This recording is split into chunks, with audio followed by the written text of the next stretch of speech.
Tidak pakai masker, pengendara harus rapid test.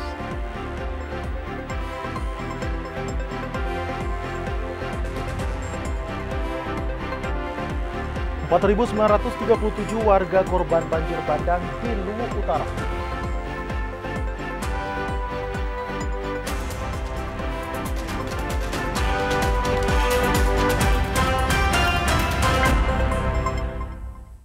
Assalamualaikum warahmatullahi wabarakatuh. TVRI Media Pemersatu Bangsa kembali hadir menjumpai Anda dalam Sulawesi Selatan hari ini bersama saya Hasbus Tomo. Dan beragam informasi akan kami hadirkan untuk Anda. Dan kita mulai dalam segmen Berita Utama.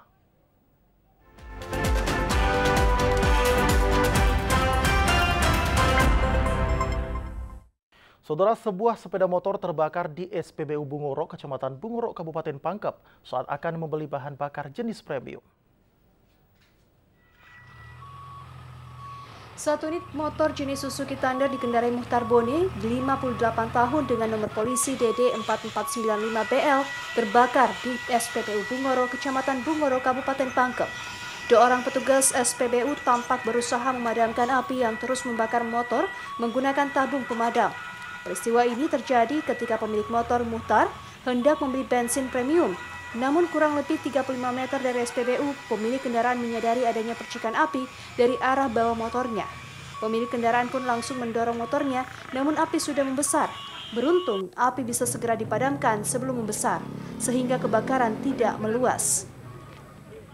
Ya, diduga sementara karena kejadian bahwa kemungkinan bensin menetes di kabel busi, mengingat kabel businya tidak ada yang masuk di busi, kabel langsung.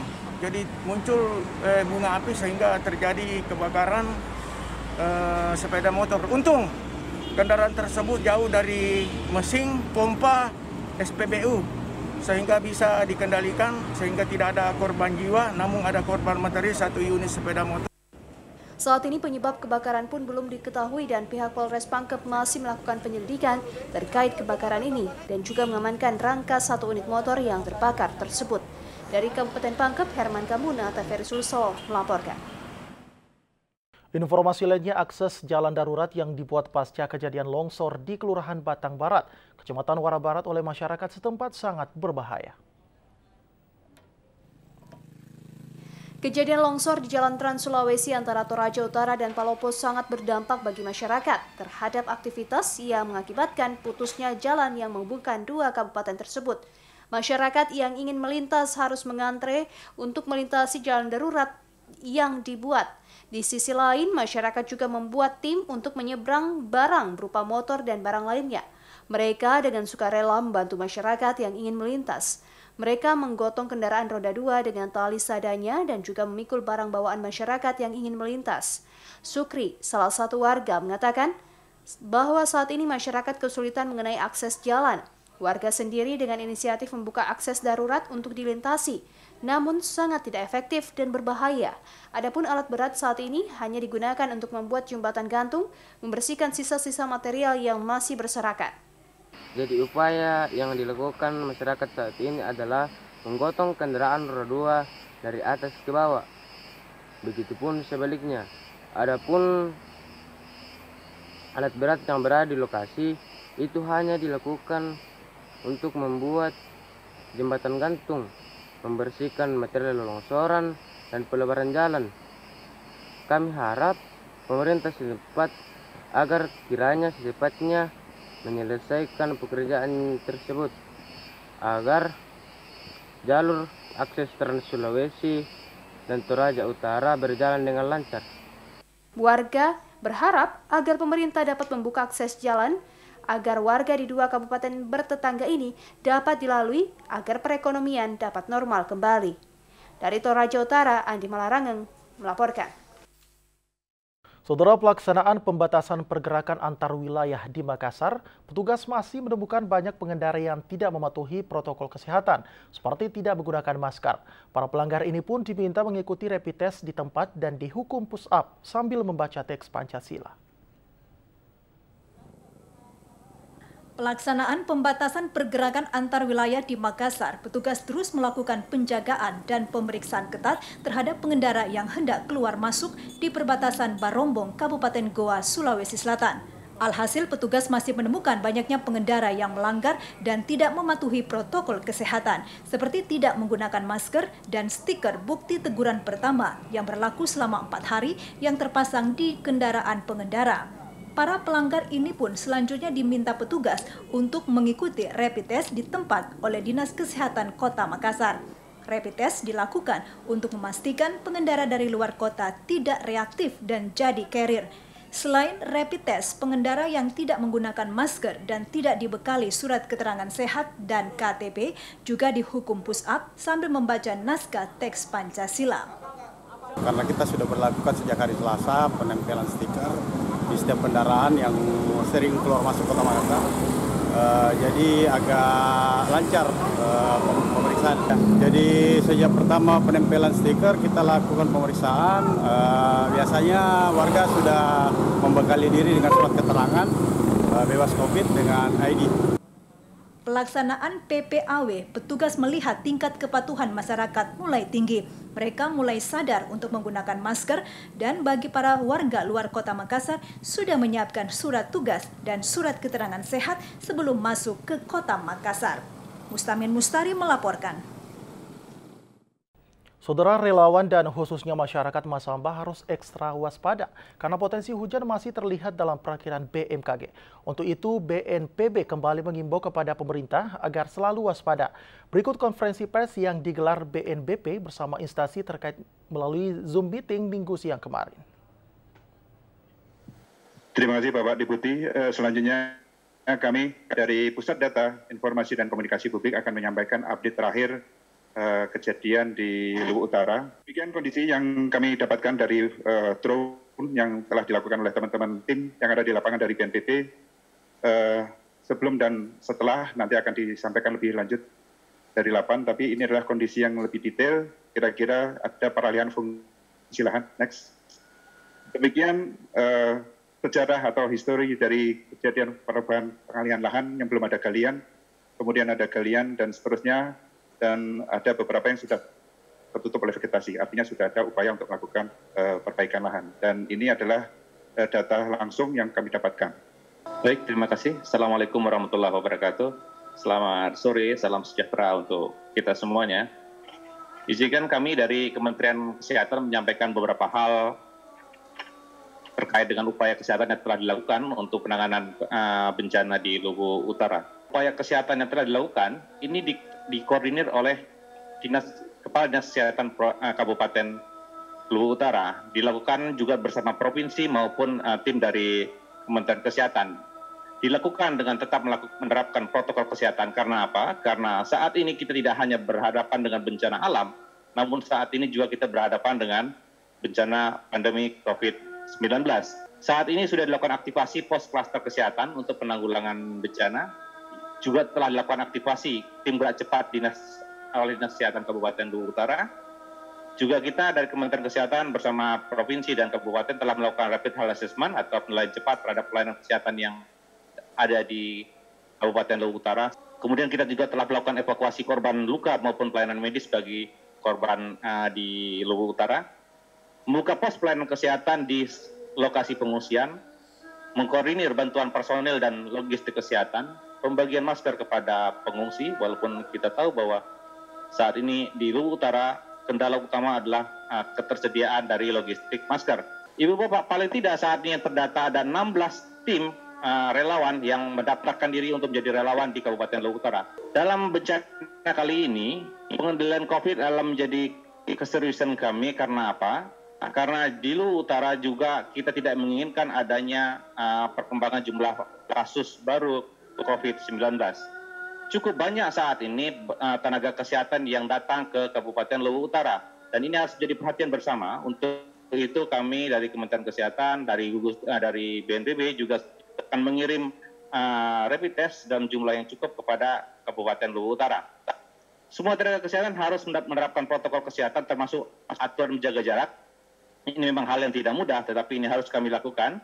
Agar apa? Agar tidak terjadi penularan atau transmisi COVID-19 lebih lanjut. Pemberian masker kepada bantuan kesehatan tenaga kesehatan tidak punya masker. Promosi kesehatan menjadi syarat mutlak karena edukasi terhadap publik, terutama terhadap pengungsi, itu harus kita lakukan. Pemberian masker kain bagi masyarakat juga dilakukan baik dari Kementerian Kesehatan maupun dari BNPB. Hasil koordinasi kami dengan BNPB hari ini juga akan dikirim 200.000 masker kain dari pusat. Yang selama ini kita sampaikan ke publik ketika merilis perakiraan musim kemarau dan musim hujan adalah daerah-daerah yang kita lihat warnanya warna kuning di gambar sebelah kanan. Mulai dari Riau, Sumatera bagian selatan, Kalimantan bagian selatan, Jawa, dan juga sebagian Papua. Seperti apa kondisi curah hujan kalau kita meninjau di Luwu Utara?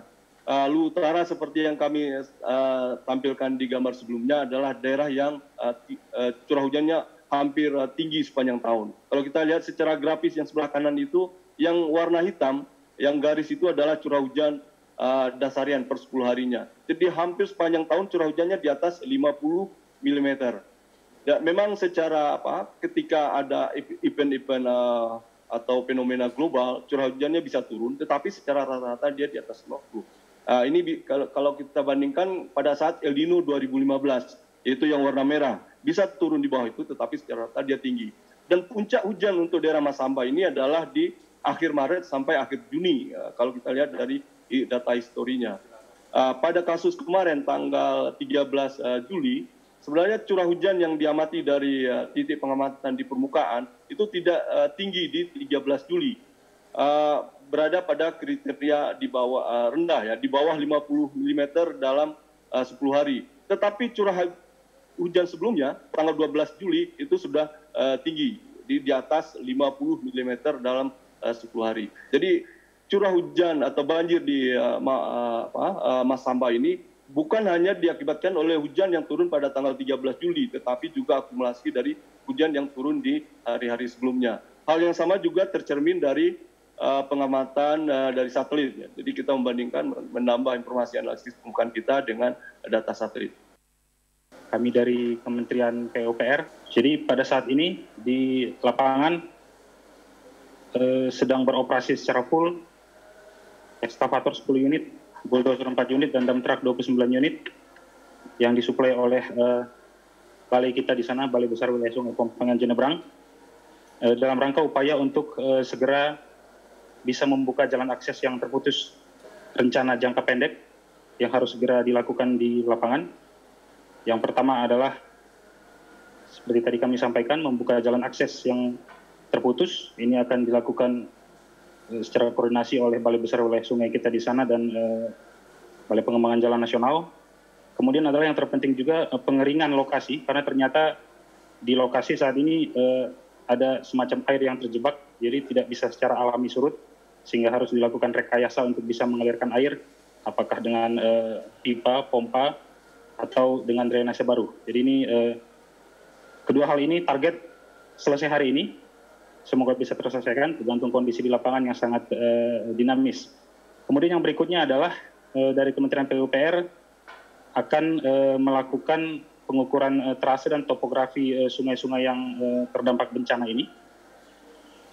Tujuannya adalah untuk kita mempelajari alur atau kondisi alur sungai asli, untuk kita dapat merancang perkuatan tebing dan tanggul sungai secara emergensi seperti itu. Dan rencananya menggunakan struktur dari geosintetik untuk bisa melindungi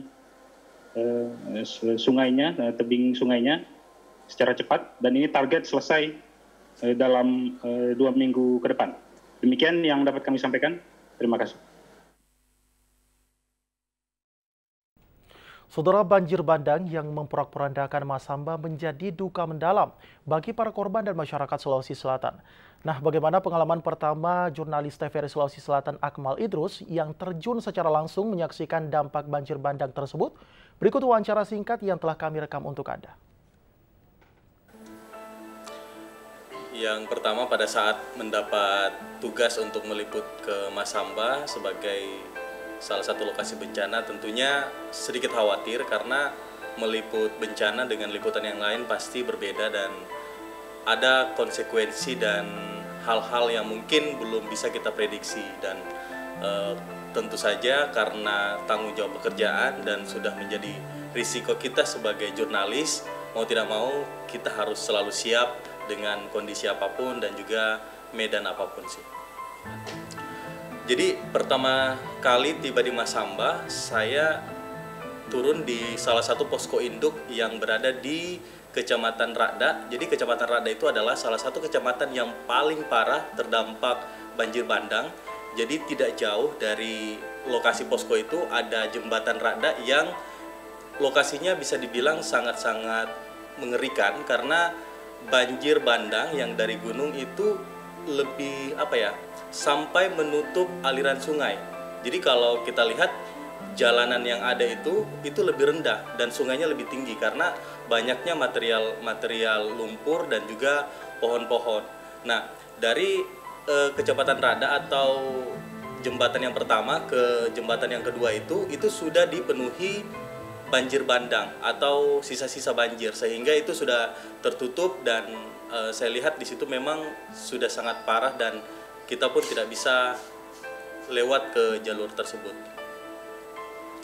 Tentunya melihat Kota Masamba sangat menyedihkan karena kebetulan beberapa bulan sebelumnya, sebelum pandemi, saya dapat penugasan untuk liputan di sana untuk program Pesona Indonesia dan betul-betul memperlihatkan keindahan Masamba dan beberapa bulan kemudian saya harus terjun ke lapangan lagi dengan situasi yang berbeda. Tentu ini sangat menyedihkan di mana rumah-rumah banyak yang hanyut, terus jalanan yang biasanya ramai dilalui kendaraan, kini kendaraan menumpuk dengan banjir atau tumpukan pohon-pohon yang dibawa sama banjir bandang tersebut. Jadi sangat sedih melihat tangisan para korban yang mencari keluarganya dan sangat berbanding terbalik kondisi Masamba kala itu. Jadi yang saya lihat salah satu posko itu di kantor Bupati, mereka semua benar-benar dikumpulkan dalam satu lokasi di mana lokasinya itu masih bisa dibilang masih belum layak lah untuk mereka bisa stay di situ. Apalagi ada anak kecil yang dimana kita tahu kondisi sekarang adalah fase-fase pandemi yang sebenarnya jaga jarak itu sesuatu hal yang sangat penting dilakukan, tetapi itu semua tidak bisa dilakukan karena kondisi yang sangat istilahnya bisa dibilang sangat kacau lah saat itu. Mereka sudah dapat tempat untuk berteduh itu sudah bahagia. Kenapa? Karena rumah mereka banyak yang terbawa banjir, banyak yang tenggelam dengan banjir yang dibawa itu. Kalau saya lihat kerjasama tim penanganan darurat bencana banjir bandang di Luwu Utara sangat luar biasa. Jadi pada saat kami datang, tim mereka terus melakukan pencarian untuk korban-korban yang masih bisa diselamatkan. Jadi kalau saya pribadi sangat mengapresiasi pekerjaan mereka, bagaimana usaha mereka untuk betul-betul melakukan evakuasi terlebih dahulu. Bahkan waktu itu cuaca masih hujan dan kondisi masih belum stabil, tetapi keseriusan para relawan tim penanganan darurat bencana itu sangat terlihat dan pekerjaan mereka penuh risiko, tetapi mereka tetap semangat dan juga berusaha untuk menyelamatkan para korban. Saya melihat sosok perempuan luar biasa dari Ibu Indah, seorang bupati perempuan yang bisa dikatakan sangat kuat, karena di saat kondisi yang sekarang ini tantangan bersama di seluruh Indonesia adalah COVID, di tengah pandemi juga dapat musibah banjir bandang ini yang tentu tidak diinginkan. Tetapi saya lihat usahanya beliau untuk benar-benar memastikan warganya untuk tetap sehat dan memantau logistik dan juga bagaimana keadaan para warganya itu sangat terlihat. Dan kita tahu kondisi jalanan di sana itu belum normal. Jadi Ibu Indah dengan cara berbeda mungkin untuk menjangkau ke daerah yang satu dengan daerah yang lain itu harus menggunakan motor trail, dan itu bisa dikatakan cukup berisiko karena kondisi jalanan yang tidak baik lah, licin, berlumpur dan bahkan tidak teraspal begitu. Tetapi saya lihat sosok yang luar biasa itu dengan berani melakukan hal-hal yang mungkin tidak atau sulit dilakukan oleh kebanyakan orang demi masyarakat atau demi warganya. Jadi tentunya yang pertama-tama saya mau mengapresiasi kepada seluruh relawan dan juga para donatur karena saya melihat bagaimana kekompakan masyarakat Sulawesi Selatan sangat tanggap dengan bencana yang terjadi di Masamba. Jadi keadaan di sana membutuhkan pakaian dan juga makanan. Namun beberapa hari setelah bencana, alhamdulillah makanan dan bahan logistik sudah mulai berdatangan dan masyarakat di sana yang menjadi korban tentunya mengatakan ke saya kalau makanan kita sudah cukup dari donatur yang masuk. Yang dibutuhkan adalah air bersih yang sangat-sangat kurang karena keadaan kota yang bisa dikatakan porak-poranda. Ada satu hal yang mungkin ini juga bisa menjadi perhatian dari para donatur karena kondisi pandemi seperti sekarang di mana berada di area pengungsian mereka harus saling berdempetan atau berdesak-desakan. Mereka masih kurang menggunakan masker. Mereka tidak menggunakan masker dan itu sangat penting. Saya kemudian sempat menanyakan kepada Bupati dan Bupati menyampaikan kalau kondisi masker yang sebelumnya ingin dibagikan kepada masyarakat Luwu Utara itu terendam banjir bandang sehingga mau tidak mau mereka tidak menggunakan masker dan ya tentu ini menjadi risiko yang sangat berbahaya bagi mereka. Untuk masyarakat Luwu Utara tentunya kami sangat sedih. Kami sebagai jurnalis yang melihat kondisi di sana sangat sedih dengan kondisi yang benar-benar sangat-sangat tidak diharapkan. Tetapi saya harap masyarakat Luwu Utara bisa bersabar dan kuat pastinya.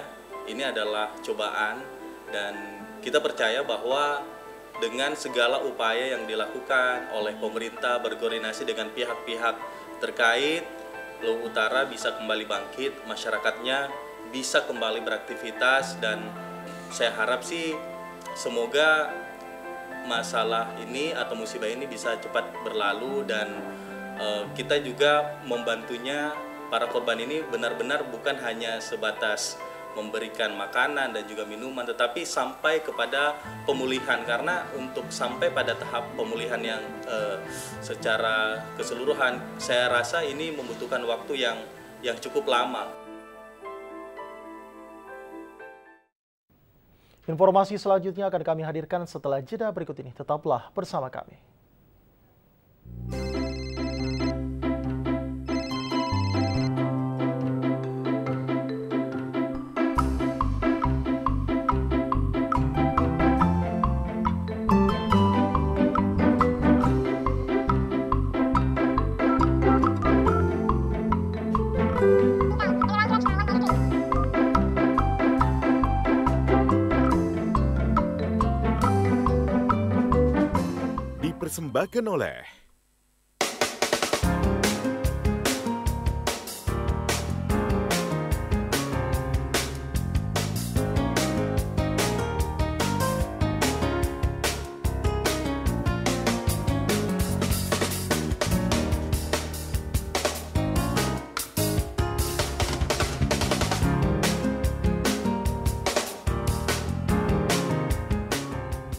Dipersembahkan oleh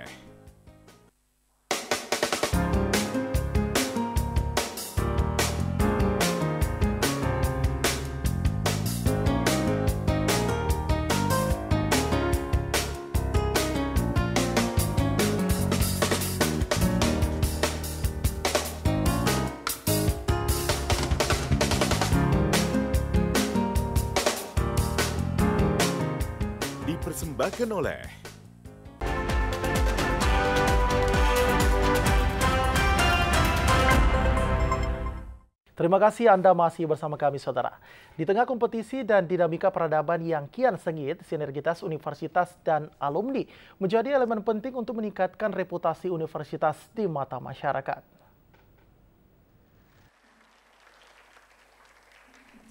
Ikatan alumni penting untuk dimiliki, tidak hanya sebagai eksistensi dan sarana silaturahmi, tapi juga dapat menjadi ujung tombak dalam meningkatkan reputasi sekolah atau universitas di mata masyarakat. Hampir semua universitas yang berkualitas selalu ditopang oleh ikatan alumni yang mumpuni. Realitas ini pada gilirannya akan dapat meningkatkan mutu lulusan sebuah universitas. Tentu saja hal ini membutuhkan ikatan alumni yang solid, yang tidak mengenal fanatisme kelompok, angkatan, atau usia sekalipun. Hal inilah yang dikedepankan Andi Bakti Jufri SHMH yang terpilih sebagai Ketua Umum Ikatan Alumni Fakultas Hukum Universitas Islam Indonesia masa amanah 2020-2025.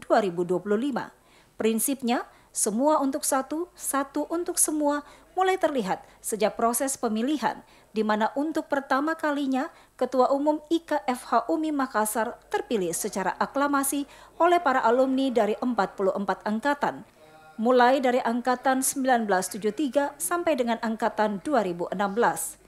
Mendapatkan kepercayaan dengan suara bulat membuat Andi Bakti Jufri bergerak cepat menyusun susunan pengurus dan program kerja agar bisa bersinergi dengan program Fakultas Hukum UMI serta ikut andil dalam pengembangan kinerja program pemerintah dengan memanfaatkan kecanggihan teknologi.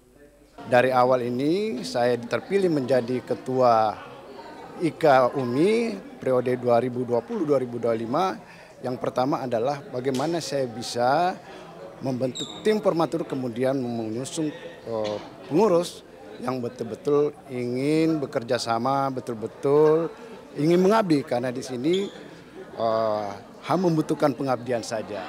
Juga kita segera mungkin mengikuti kegiatan pengembangan teknologi.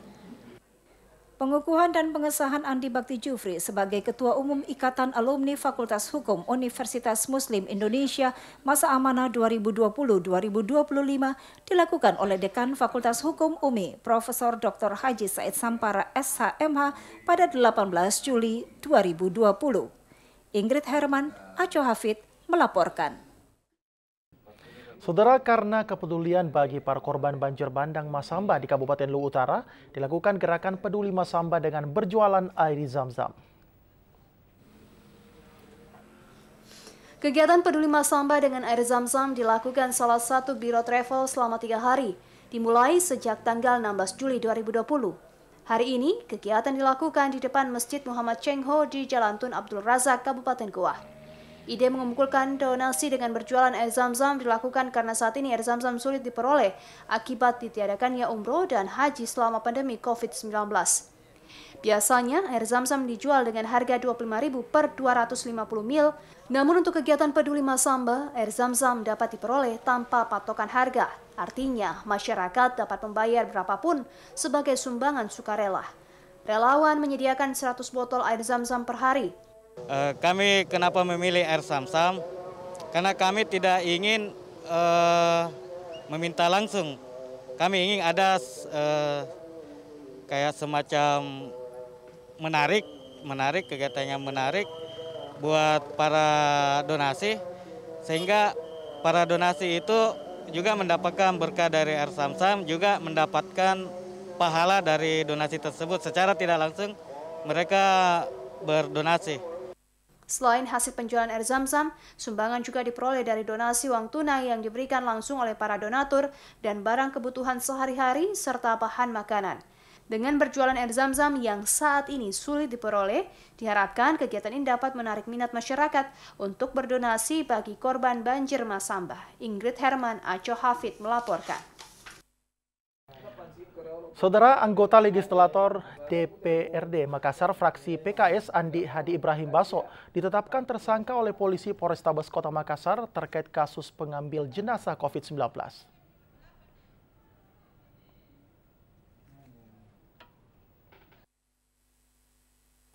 Hal ini ditegaskan oleh Kabid Humas Polda Sulawesi Selatan, Kombes Pol Ibrahim Tompo, dikatakan setelah melakukan pemeriksaan 16 saksi atas pengambilan jenazah COVID-19 di Rumah Sakit Umum Daerah atau RSUD Dayak Kota Makassar yang dijamin oleh anggota legislator DPRD Kota Makassar. Fraksi PKS Andi Hadi Ibrahim Baso, saat ini polisi telah menetapkan 2 tersangka pengambilan jenazah pasien COVID-19. Kedua tersangka ini yakni anggota legislator DPRD Kota Makassar, Sulawesi Selatan, Andi Hadi Ibrahim Baso selaku penjamin pengambilan jenazah COVID-19 dan satu tersangka lainnya yaitu Ade Rahman, pemesan ambulans saat pengambilan jenazah COVID-19 berstatus PDP yang terkonfirmasi positif COVID-19 berdasarkan hasil tes swab tersebut.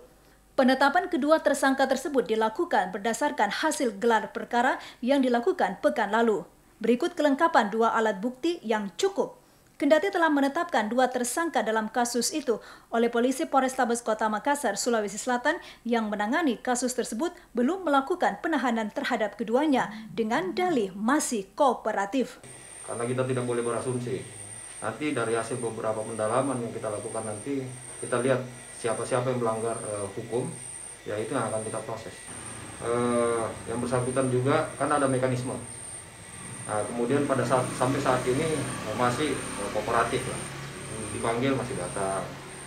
Alat buktinya sudah lengkap ya, dan bukti-bukti petunjuk, surat, ada beberapa alat bukti yang lain sudah kita lengkapi semua. Diketahui pengambilan jenazah almarhum COVID-19 di Rumah Sakit Umum Daerah RSUD Dayak Kota Makassar terjadi pada 27 Juni lalu. Kedua tersangka oleh polisi dijerat pasal 214 ayat 1 KUHP, pasal 335, 336, dan 55 KUHP Junto pasal 93 tentang Undang-Undang Karantina Kesehatan nomor 6 tahun 2018 dengan ancaman kurungan 7 tahun penjara. Informasi lainnya akan kami hadirkan setelah jeda berikut ini. Tetaplah bersama kami.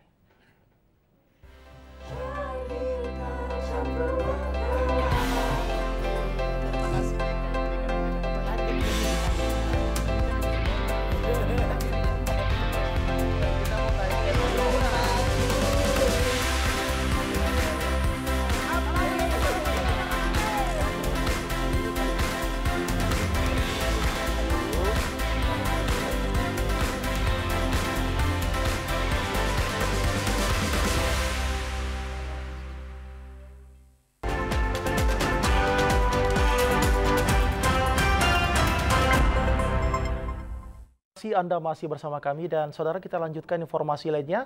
Ribuan warga di Kabupaten Luwu Utara menjadi korban banjir bandang. 19 meninggal dunia dan 47 masih dinyatakan hilang. Sebanyak 4.937 warga di Kabupaten Luwu Utara menjadi korban banjir bandang yang terjadi di 4 titik. Para korban tersebut berasal dari 4 titik, yakni Desa Rada, Kecamatan Baibunta, sebanyak 1.900 jiwa, Desa Malimbu, Kecamatan Sabang, sebanyak 1.700, Desa Meli dan Kelurahan Bone, Kecamatan Masamba, sebanyak 1.337 jiwa. Menurut Camat Baibunta, Andi Yasir, jumlah korban mencapai 4.937 jiwa, tersebar di 4 titik lokasi banjir bandang. Sementara korban selamat kini berada di tempat pengungsian. Yang terdata pada hari ini sebanyak 1.998 orang dari Desa Meli, kemudian Dusun Petambua, kemudian Dusun Bone, itu sebanyak 1.998 yang mengungsi. Penyaluran bantuan yang ada di sini kita pakai sistem satu titik yang ada di posko induk. Di sini ada tenda peleton dari TNI yang kami gunakan. Tim gabungan dari Basarnas, TNI dan Tagana masih melakukan pencarian korban banjir bandang yang hilang. Muhammad Ilyas, TVRI Sulsel melaporkan. Kita beralih ke Kabupaten Pindrang, saudara. Warga pemukiman BTN Graha Madani, Kabupaten Pindrang, dihebohkan dengan temuan gas yang keluar dari pipa air.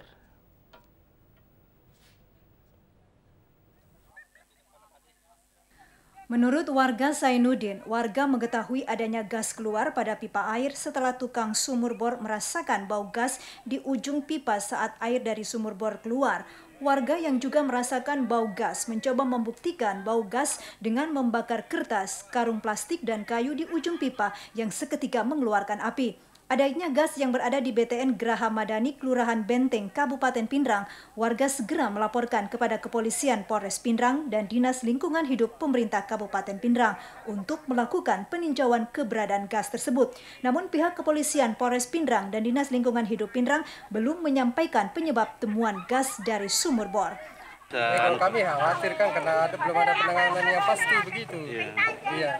Harusnya pemerintah turun, Pak. Iya, berarti ada pemerintah turun kemarin dari Kepala Dinas Lingkungan Hidup sama dari kepolisian, pihak kepolisian jam 8 datang. Karena 2 titik ini. Oh, 2 titik ya? Iya, 2 titik. Tapi sebelumnya Bapak tahu tidak bilang ada sumber-sumber gas? Seperti saya belum tahu karena saya ini warga baru karena saya baru kan. Warga meminta instansi terkait baik pemerintah Kabupaten Pindrang untuk segera melakukan tindakan terhadap temuan gas di BTN Graha Madani Kabupaten Pindrang. Asnadikala melaporkan. Saudara, sebagai upaya pencegahan penyebaran COVID-19 di masyarakat, Jalan Lantamal 6 Makassar melakukan pendekatan dengan mendorong pelibatan unsur kelurahan dan RT RW di Makassar. Kota Makassar yang saat ini masih berstatus zona merah pandemi COVID-19 dan menjadi epicentrum penyebaran di wilayah Sulawesi Selatan memerlukan penanganan khususnya dalam mendorong upaya pencegahan dalam menekan peningkatan kasus agar sesuai dengan hasil yang diharapkan. Untuk itu, upaya penanganan dalam rangka pencegahan perlu dilakukan lebih intensif dan melibatkan berbagai elemen di masyarakat hingga ke tingkat kelurahan dan RT RW. Guna merespon kondisi ini, jajaran Lantamal 6 Makassar menyalurkan sejumlah bantuan kepada beberapa kelurahan di Kota Makassar, termasuk sejumlah warga pulau yang terdampak.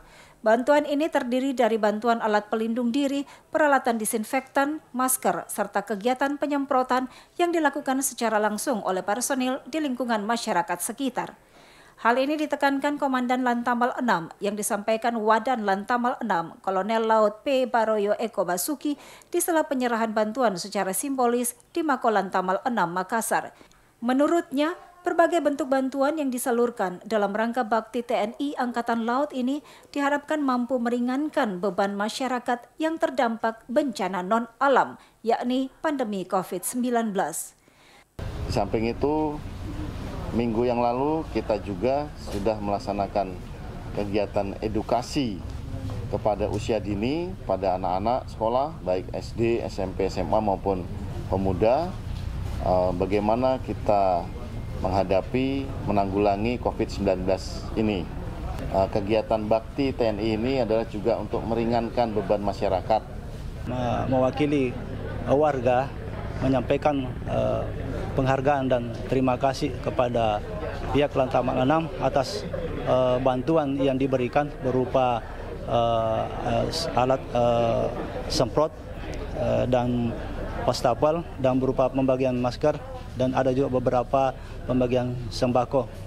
Harapan kami dari pemerintah kelurahan bisa memberikan manfaat kepada seluruh warga masyarakat. Bantuan yang disalurkan keluarga besar Lantamal 6 Makassar diantaranya berupa peralatan wastafel, sanitasi yang akan ditempatkan di sejumlah titik, peralatan alat pelindung diri, peralatan semprot disinfektan, hingga bantuan kebutuhan pokok bagi sejumlah warga yang telah didata di Kota Makassar dan warga yang bermukim di pulau termasuk Pulau Baranglompo. Tim Liputan TVRI Sulsel Hasdar melaporkan. Saudara, informasi lainnya, Batalion C pelopor memanfaatkan waktu di hari libur untuk melakukan patroli sekaligus memberikan edukasi di Pasar Panyula. Demi menciptakan keamanan yang kondusif dan mencegah penyebaran COVID-19, personil Batalion C pelopor yang dipimpin Danton 3 Kompi 1 Bribka Sudarman melakukan patroli dengan menyasar pemukiman warga dan Pasar Panyula yang berada di Kecamatan Tanete, Riatang Timur, Kabupaten Bone. Selain berpatroli, personil juga memberikan edukasi secara persuasif dengan mendekati masyarakat yang sedang berkumpul, agar dapat menjaga jarak serta sosialisasi tatanan hidup normal baru, yakni tetap menggunakan masker dan selalu membersihkan tangan dalam setiap aktivitasnya.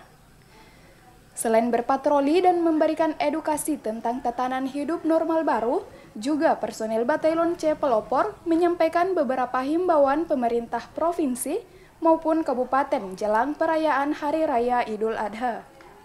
Kegiatan rutin Batailon C Pelopor tidak terlepas dari wujud nyata bakti Brimob untuk masyarakat. Atas perintah dan Sat Brimob untuk selalu berada di tengah-tengah masyarakat, kapanpun dan dimanapun. Saat masyarakat membutuhkan kehadiran Polri untuk memberikan rasa aman dalam beraktivitas. Syafri Aziz, TVRI Sulsel, melaporkan. Saudara, sebagai upaya mempercepat pelayanan pemerintah kepada masyarakat, membuat pemerintah Kabupaten Pindrang membentuk Kelurahan Samature di Kecamatan Tiruang, Kabupaten Pindrang.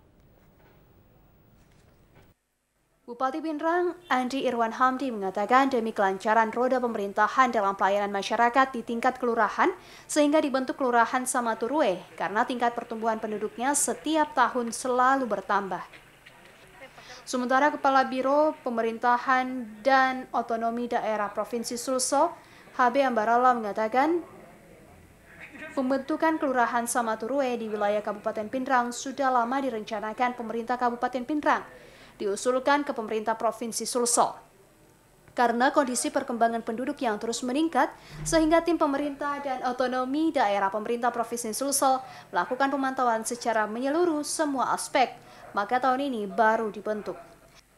Kita berharap pelayanan masyarakat itu dibersihkan dengan adanya kelurahan ini. Dan karena itu aparat harus siap melayani masyarakat.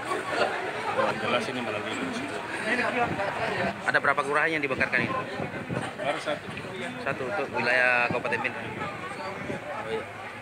Ditambahkan Kabiro Pemerintah Sulsel, kelurahan baru yang dibentuk ini diharapkan dapat bersinergi dengan semua lembaga negara dalam menjalani roda pemerintahan kelurahan, utamanya saat ini dalam pencegahan dan penanganan penularan COVID-19. Asnadikala, TVRI Sulsel melaporkan. Saudara, penumpukan sampah dan air bersih sangat terbatas akibat banjir selama sepekan, membuat BPBD Bone melakukan normalisasi saluran air. Tingginya curah hujan selama sepekan menyebabkan luapan sungai Walanae dan air danau Tempe menyebabkan banjir melanda 3 kecamatan wilayah utara Kabupaten Bone, yakni Kecamatan Cendrana, Dua Bocoe, dan Ajangale.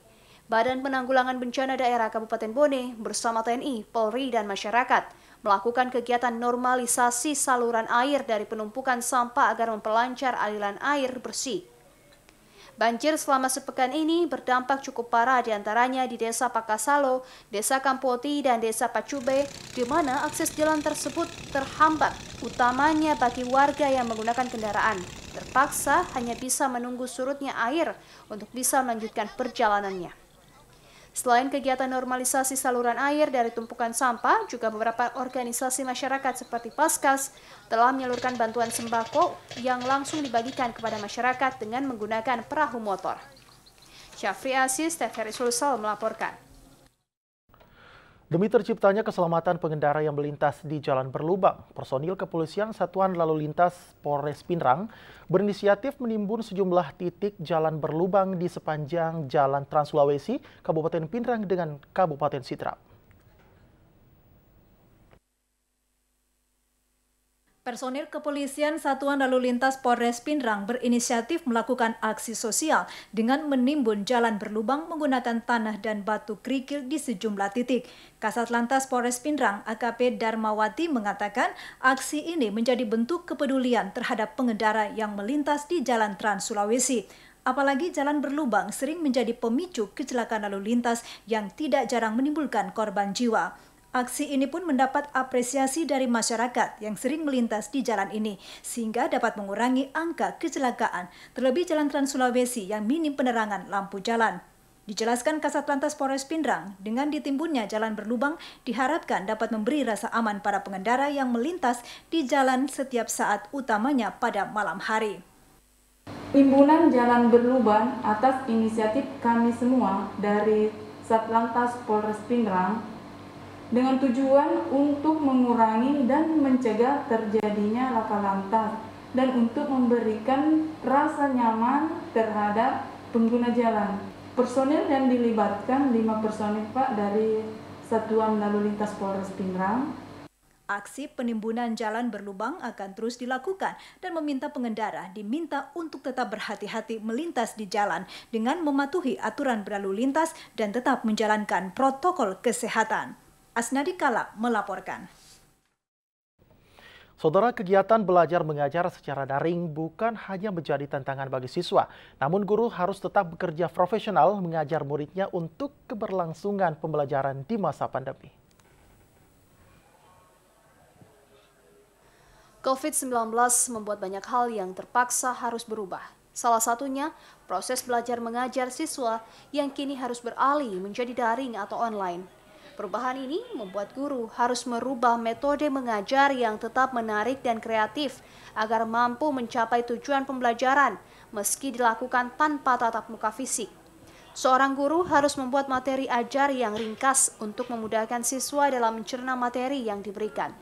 Guru sebagai fasilitator informasi harus membangun komunikasi daring yang efektif agar terjalin komunikasi baik antara guru dan siswa yang akan membawa perubahan sikap atau karakter yang lebih baik bagi para siswa. Salah seorang guru Sekolah Dasar Katolik Santo Yakobus Makassar, Martinus Suwati, mengatakan untuk membuat proses belajar mengajar secara interaktif, sekolah menyediakan 2 aplikasi yaitu Google Meet yang menyediakan ruang tatap muka secara langsung antara guru dan siswa, serta aplikasi Classroom yang membuat guru dan siswa dapat berinteraksi tetapi melalui tulisan berupa bentuk penugasan guru kepada siswa. 2 aplikasi ini wajib diinstal di HP, sedangkan melalui laptop dapat melalui email masing-masing siswa. Dengan kegiatan belajar mengajar secara online mendorong para guru untuk lebih kreatif dalam menjalankan tugasnya dan selalu berusaha membuat siswa untuk tetap belajar tanpa ada rasa bosan. Deslin melaporkan. Saudara, untuk mengetahui informasi COVID-19 di Sulawesi Selatan, Anda dapat melakukan scan barcode di layar televisi Anda. Dan informasi selanjutnya akan kami hadirkan setelah jeda berikut ini. Tetaplah bersama kami. Hai, sudah tahu dong soal virus corona yang saat ini lagi heboh sejagat.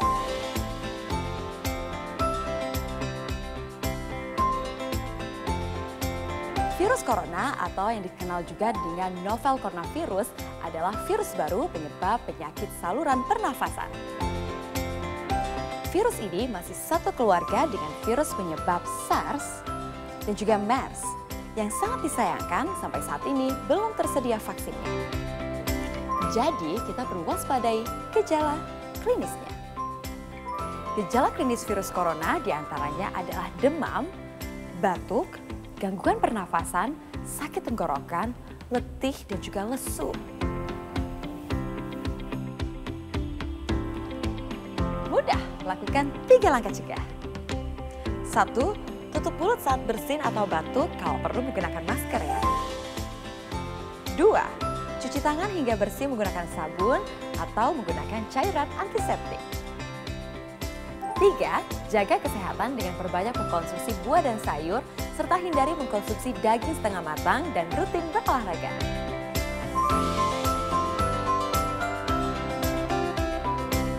Benar, yuk lakukan 3 langkah cegah agar kita terhindar dari resiko terkena virus corona. Tutup, cuci, jaga.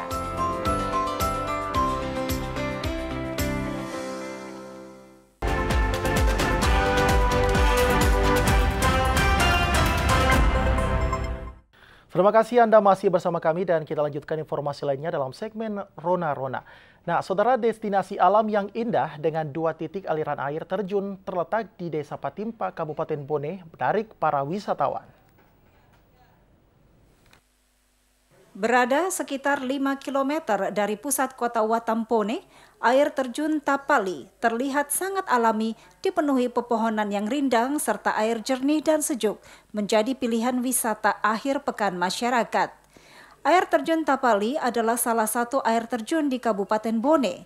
Walau kondisi akses jalan menuju ke lokasi air terjun belum baik, namun tidak menyurutkan semangat warga yang hendak menghabiskan akhir pekan sekaligus menikmati alam sambil bercanda dan bersuah foto bersama teman atau keluarga. Salah seorang pengunjung, Marlina, mengatakan air terjun Tapali ini sangat indah. Selain hawanya yang sejuk, juga airnya yang jernih. Namun sangat disayangkan, belum adanya perhatian pihak terkait untuk mengelola wisata alami ini, utamanya akses jalannya, serta partisipasi masyarakat dalam hal menjaga keselamatan dan keamanan pengunjung. Diharapkan air terjun Tapali sekiranya dikelola dengan baik, dengan memberdayakan warga sekitar seperti berdagang di area air terjun agar ekonomi warga dapat terbantu. Dari Kabupaten Bone, Syafri Aziz melaporkan. Saudara, dari Bone kita beralih ke Kabupaten Goa. Ragam wisata alam di Kabupaten Goa menawarkan destinasi liburan tak terlupakan. Salah satunya air terjun Batu Manrusu, Dusun Kasimburang, Desa Belapunranga, Kecamatan Parangloe, Kabupaten Goa.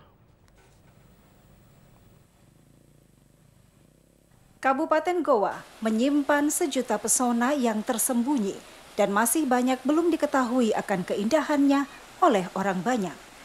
Ragam wisata alamnya yang mempesona menawarkan pengalaman destinasi liburan yang tak terlupakan dengan spot-spot cantiknya nan eksotis. Mulai dari situs wisata, situs bersejarah, spot foto, sampai air terjun yang masih sangat alami yang dapat memanjakan mata sekaligus merefresh pikiran. Seperti halnya air terjun Batu Manrusu yang ada di Dusun Kasimburang, Desa Belapunranga, Kecamatan Parangloe, Kabupaten Goa. Air terjun bertingkat ini memiliki susunan batu menarik berjarak 20 km dari kota Makassar. Air terjun Batu Manrusu masih sangat alami dan masih jarang wisatawan yang berkunjung ke tempat yang indah ini.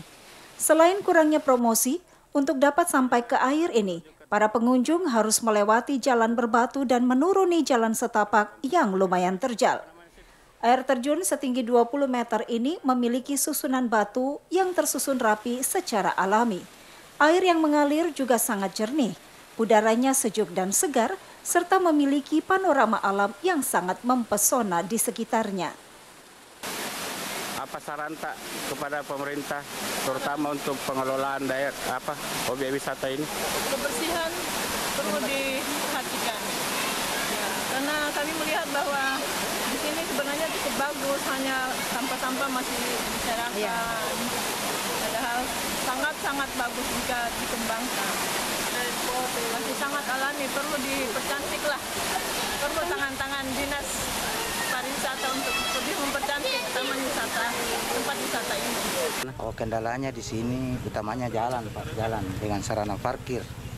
Ke depan ya saya harap pemerintah khususnya pemerintah Goa ya memperhatikan ini, Pak, untuk turut membantu kami di sini untuk memajukan air terjun ini. Masyarakat berharap keindahan panorama air terjun Batu Manrusu dapat dikelola maksimal oleh pemerintah agar dapat menjadi salah satu destinasi pariwisata di Kabupaten Goa. Umar, TVRI Sulsel melaporkan. Saudara, informasi tadi sekaligus mengakhiri perjumpaan kita dalam Sulawesi Selatan hari ini. Akhir kata, saya Hasbi Stomo dan seluruh kerabat kerja yang bertugas pamit undur dari Anda. Terima kasih, sampai jumpa.